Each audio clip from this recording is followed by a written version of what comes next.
carruurtaad haddii aad rabto inay carabiga ku bartaan sidaan oo kale oo bari kartaa ila dhageyso. أكل أمير حلوى لونها أخضر وأحمر وأصفر وأزرق.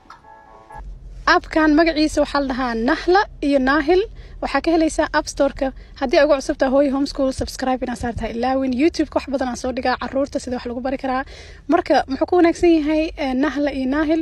ilmaha si fudud ay ku baranayaan luqadda Carabiga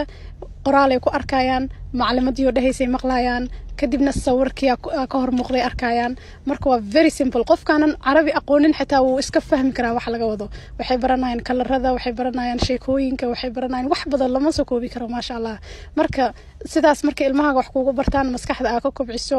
ma taqaana ilmaha kalsooni aad ku abuurto ama aad ku beerto insha Allah ilmo firfircoon noqonayaan wax barashadana aad u jeclaada abkan waxyaabaha uu ku fiican marka waxa kamid ah ilmaha kama daalayaan fiidiyoyo kala duwan way ku jiraan oo aad u badan oo carabi ku hadlayo marka hadii ay ugu cusubtahay YouTube-keena tag subscribe saar ay soo dhageysta wax badan